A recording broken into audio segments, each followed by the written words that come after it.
afternoon, ladies and gentlemen, and welcome to the Markets Now session today on the 23rd of July, 2025. So, hope you're doing well.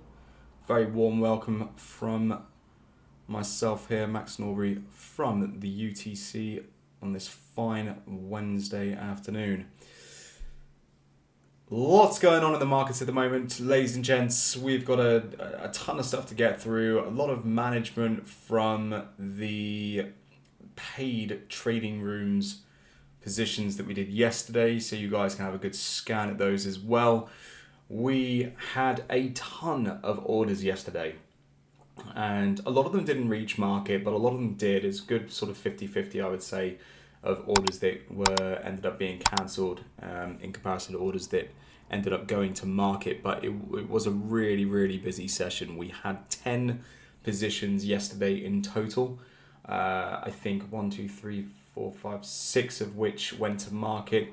The remaining clearly obviously did not. They were cancelled. So we had the USD Yen, USD CAD long and short, the NZD Swiss short, and the Euro NZD long, which were cancelled in the end and removed from the fund. This is due to a discrepancy with price action, ultimately price action trading away from that point of entry, and so therefore we did not end up receiving the go ahead for it, which is obviously why it was cancelled in the first place. And we had a bunch go to market. So the NZD JPY long went to market and hit target profit. The NZD CAD went to market and hit stop loss. We had a pound against the Australian dollar short, which went to market and hit target profit. We had a CAD yen long, which went to market and hit target profit. We had an S&P 500 short, which went to market and hit target profit. And we had a US 30 Dow Jones long, which went to market and eventually hit target profit. So it was a really, really big day. Very good indeed. I think we did about, I don't know exactly what we did in the end, but we're up at around 4.46% so far in this week. So on the track record, we are at 4.66%. Sorry, so a 4.66% net result so far on the weekly return, which is incredible. And this month, I mean, we're at 23.38% so far into July. We've still got obviously Wednesday, Thursday, Friday to go. We've got this afternoon included. It's just been absolutely brilliant. It really has. And the wind is still in our sails, so we're really putting the foot to the floor at the moment with this momentum and driving that forwards. The win-loss ratio as well, which was teetering on the 55 percentile, is now at 56.43. So we've actually had a jump of around 1.3% in the win-loss ratio, which is really, really quite the jump when you consider the fact that we have maybe 2,000 trades now that have been taken in this particular fund. The other interesting thing about this, maybe not even interesting, but the absolutely gobsmacking thing is that we have a total return now of 1,531.63%. That is net return. I mean, that's incredible. That is incredible. Now, obviously, I've been withdrawing from this account as well and having to fund my ventures with the UTC and so on and so forth. But if you exclude the withdrawals, the total equity is 1.6316 million. So not half bad. Not half bad at all. And very impressive. From 100k, we started with 100k on July 17th. When did we start this? I can't remember when we started now for the life of me. 2023, I think it was 2023, 2022, 2023. So yeah, it's only a few years old, a few years old, something like that. So yeah, incredible, really, really incredible. A baby fund, and it's just going very, very well. So that's where we are with the current portfolio metrics. That's where we are with the weekly return, the monthly return so far. and just a bit of a recap on where we are with the positions so far. So there were some positions that weren't even placed at market. The orange positions, which I highlighted on the order book, they've all been cancelled and removed. So our portfolios should ultimately be clear. There should be nothing currently live and happening in our portfolios. So that's ultimately where we are. There are a couple of bits and pieces that we had planned to potentially get into our portfolios yesterday, specifically the Aussie versus the CAD, the silver and gold, and potentially one of the energy markets. It's not been listed, but I did want to get one of the energy markets in there. I believe natural gas, following the decline from this afternoon for the beginning of the week's market report. The market report this week, I haven't actually brought that up. The market report this week has been, again, very, very good, very efficient at its job. All 4 of the trade recommendations this week are coming into fruition. The paths from the TA that were provided have all been successfully achieved, and we are looking at the continuations where sort of necessary, which is great. So that's another thing as well on top of what we've had going on. So it's all going very well.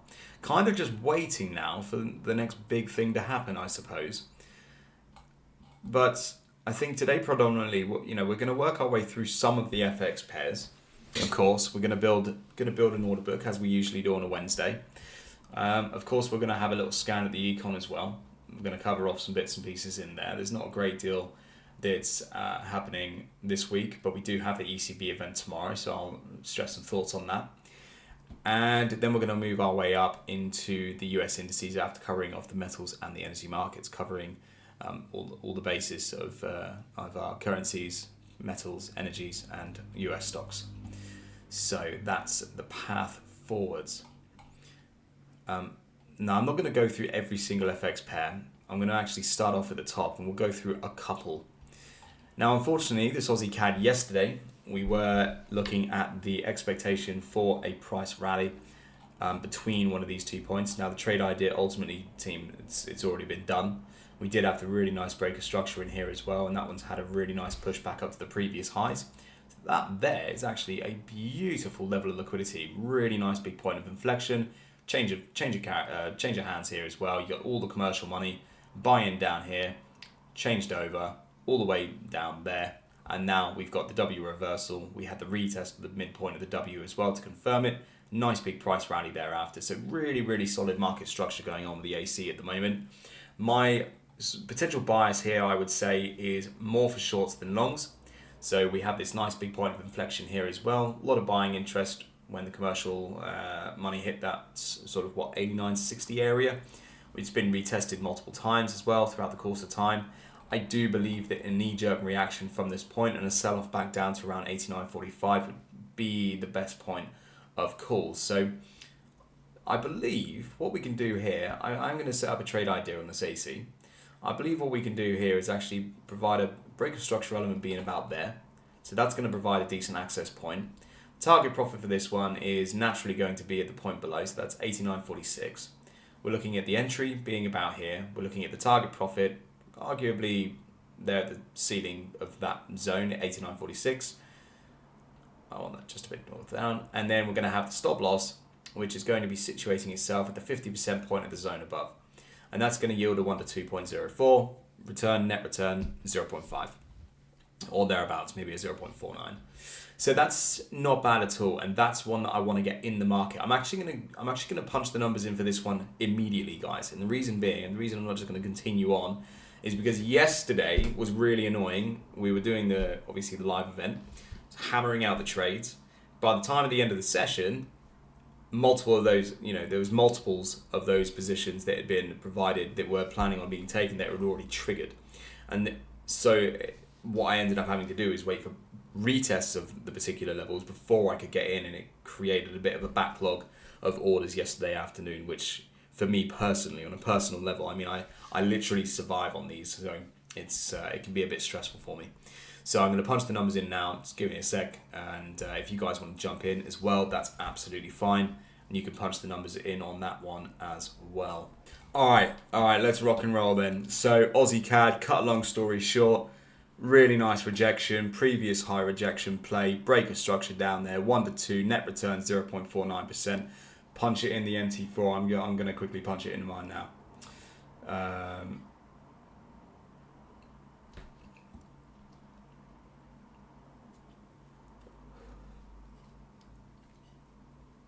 Right.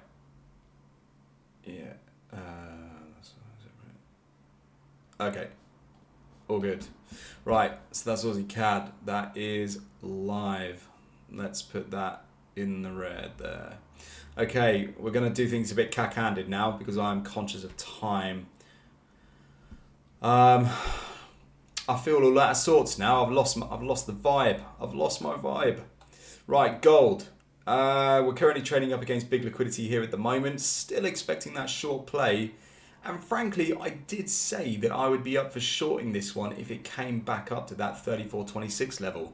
It is there, and now it's giving me cold feet. I have to be honest, I'm not really overjoyed at the idea of shorting this. I love the position of it. It does make sense. It does make sense to short it there. I'm just wondering if there's enough profit in the tank to go short now before getting to this area down here. I mean, that's a very, very small margin, isn't it? I mean, let's weigh this up for a moment. If we took a short, like literally, if we took a short about, in a second, right, when it's trading down there, targeting 34.04, we're going to have our stop loss. I mean, even there, look, a stop loss is a 1 to 2.3 if we take the trade instantly. And still we get that high there. Yes, it has had that one wick through at 1:15 in the morning, but for the most part, that's actually really good. We've got a lot of protection in there.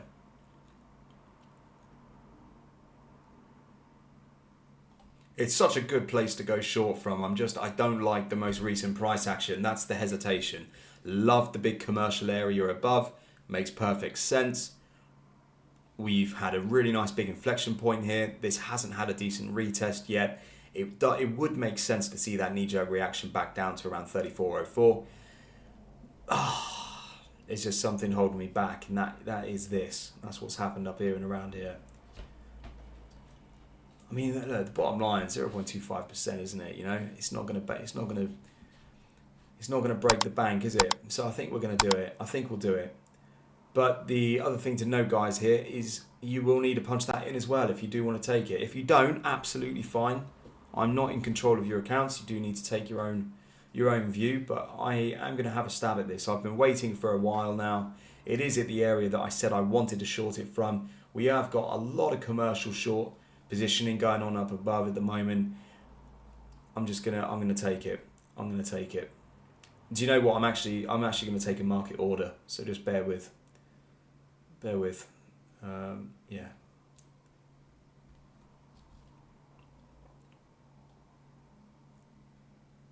Right. Yeah. Okay. Okay. Was there 34, 42509? Got 299. Okay, that's great. 2499, 2499. Oh, I'm not going to be able to do this now, am I? There we go. Perfect. Right. So that's the trade.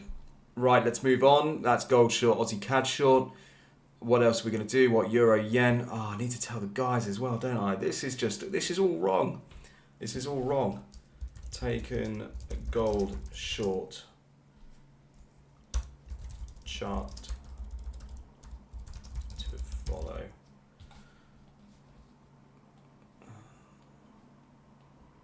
Download.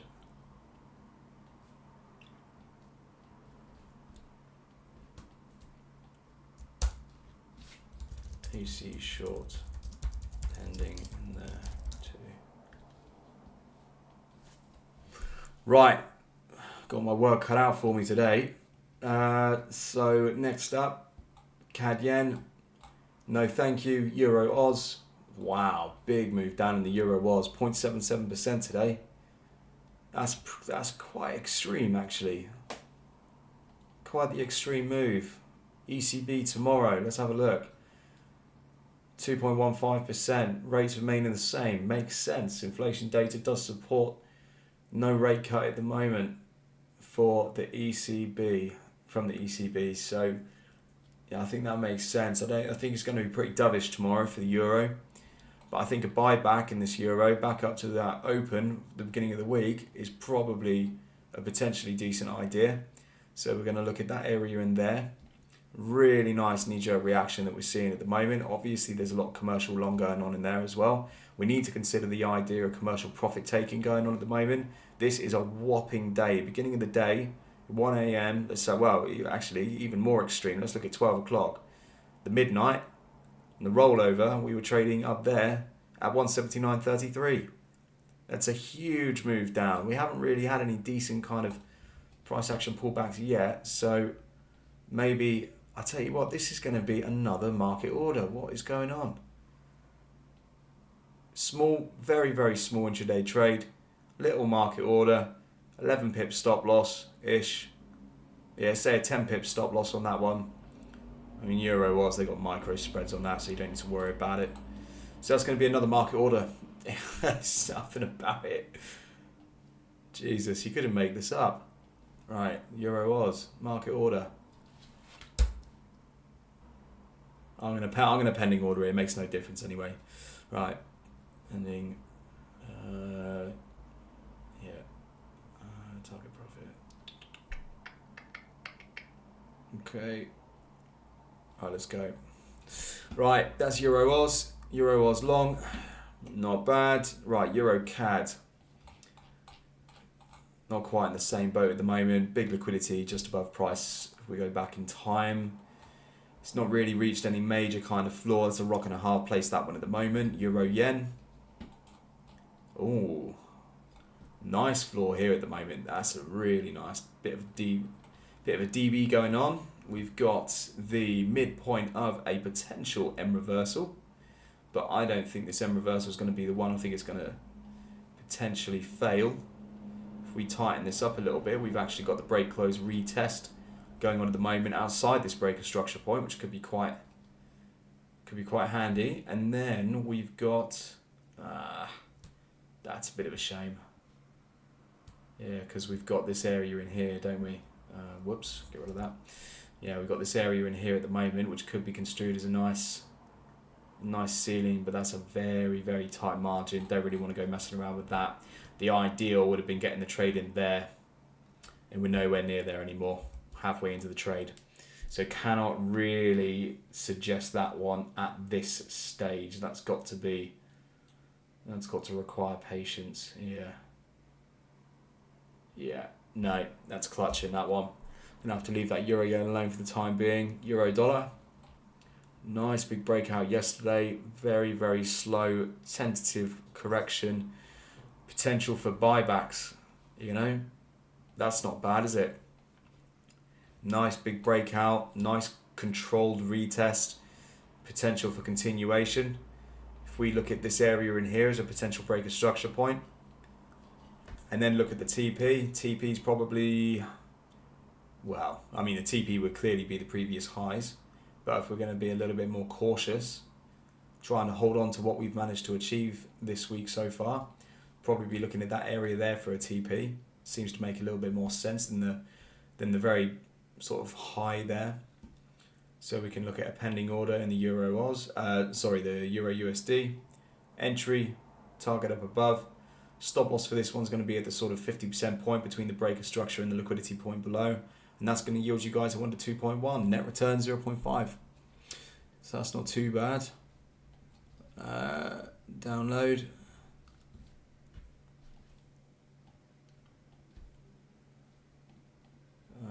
Yeah, that's fine.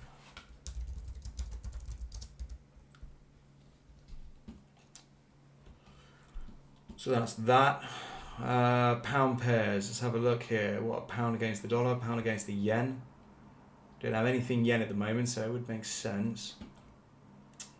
It's a shame we've had these blips, haven't we? Where we were just suffering the video problems. I said, you know, over the course of the last sort of 15 minutes, they've all kind of jumped up a little bit, and that's annoying. We've got this area in here on the pound yen. So that's the trading margin in there, isn't it? It's already gone. So yeah, there's not much we can do about it.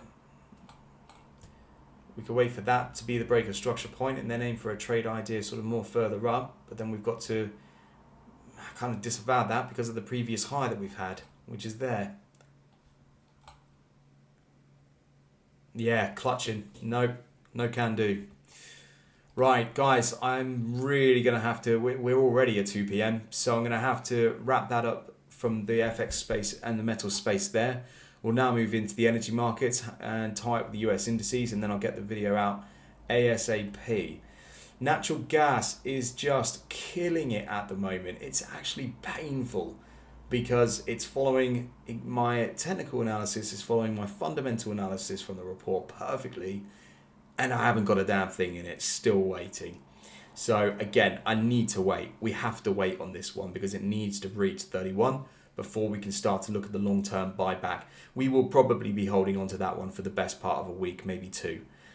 But the returns are there. We will be looking at a really nice, solid, healthy return. It's at a minus 2.32% day. Today, so far, we need another minus 2%, get down to 31. Once we buy back in, the breaker structure point's probably going to be about 316, and then we're going to ride it up to there for a 11.5% gain in NG. That's probably going to yield maybe a 1 to 3.5, maybe a 1 to 4. That's going to be a 1.3 to 1.7% return or something. So it'll be nice. It'll be a decent one. So not much more I can do at the moment on this one. Unfortunately, the oil markets are looking absolutely gross at the moment. There's nothing I really want to be doing with US crude or UK Brent for that matter at the moment. Lots and lots of this really, really tentative stuff, very tight little ranges, nothing to really be done at the moment. The world's on pause with oil because of the Middle East, so there's nothing we can do until we get more information from the geopolitical scene, which is sort of developing at the moment, I would say. So that being said, let's move on to our US indices then. We will do our best to break this down and see what's going on for this afternoon. So yesterday was pretty good, of course. We did do really, really well in the US 30 Dow. We did really, really well in the S&P 500 as well. We didn't end up taking anything in the NAS, but it was a very good trading session in general. US 30 Dow Jones today, we've got... What have we got? We've got this area in here, so no point even going back that far. We've got this area in here. We've got the area directly above price action. This is our trading margins for the afternoon. If you want to take a long, it is going to be a break, close, and retest of this area. And then ultimately, you'll be looking to take, after the break, close, retest, continuation, you'll be looking to take the market back up to, I would say, 44.85. Up at the highs there. It's a bit more, it's quite a large trading margin, but it does need the BCR. So please be aware of that one. Breakout, close above, retest, and continuation. So that's how the long looks. The short is going to be a little bit easier. And we're looking for a breaker structure below this level. And then we're looking to take that back down to those lows. So entry, target, target, and the stop loss, which is going to be situated at that 50% point between the two, and that's going to yield you a 1 to 2.3. So that's the Dow Jones there at the moment, which is looking pretty good. Not bad. The NAS 100 today, very, very different kettle of fish, but still actually really quite nice. Because of where we're trading at the moment, really nice inflection point. This has been the ceiling for quite some time. What we're going to do is look for that continuation, the breaker structure, and then we're going to look to ultimately take the NAS 100 back down to about here. And that's going to bring that straight across. And that's going to be our trading margins. So the short is going to be about there. That's going to be the breaker structure for it. And then we're shorting down to the floor there. So that's going to be through the breaker structure to the floor with the stop loss at around that 50% point that we're always looking at between those two areas there. If you want to take a long back from the lows, it's going to be a breaker structure of around here with the same rules applied. And then you're going to be looking at the long, which is going to be situated there, up to the high with the stop loss at that sort of 50. No, not with the stop loss at the 50% point on that one. Stop loss actually right the way down at the bottom of the margin, and that's going to be a 1 to 2.48. Frankly, guys, you can have to stop a little bit higher on that one as well. Have a 1 to 2.6 on the short and a 1 to 2.5 on the long. If the market does break out of the NAS 100, it is a break close retest, or actually, alternatively, you do have the breaker structure available on the long, but the retest would have already happened by that point in time. And the trading margin for the long is there, so it's not huge. I'd probably be more favouring the margins down here than the margin above. So that's the NAS 100. And then the S&P 500, we've got really nice big commercial area up there at the moment. We've come to test it today. We've spent the last couple of days grinding our way right the way back to the top. If we bring this down here, this becomes the new low. Really nice big healthy trading margin on this one without a shadow of a doubt. We've got a breaker structure access point, which is going to be about there. That's the best that we've got. It's not great on the S&P, but that is the best we've got. So if the market breaks down below, let's say 63.30, we will be looking for the short continuation back down to 63.20 and taking the profit there. If it goes long, it's a full 15-minute BCR above, and then a fixed 1 to whatever, 1 to 2.3, 1 to 2.2 above that margin. So that's going to look like a break, close, retest, continuation with a fixed 1 to 2 point whatever. So first of all, you put your stop loss in. Your stop loss is going to be there. Then you drag your target profit up to a 1 to 2.1 or a 1 to 2.2, and that is your trade. Okay? And that is the US indices done there as well. So we're going to fire those out so that the rest of you can see as well. US open market order positions. There you go. And that's going to be it, guys. So I guess the only thing that remains is to probably apologise for the faff up this afternoon. It is a shame things took a bit of a weird technological turn for us. Yeah, no worries at all, mate. You're absolutely, yeah, no problem at all. My pleasure. It was a bit of a funny one, but we smashed through. We've got positions in the book, and let's see how we do. Let's see where it goes. So good luck to you all. Have a great session this afternoon. Look forward to catching up, and I'll see you then. Thanks, guys. Bye-bye.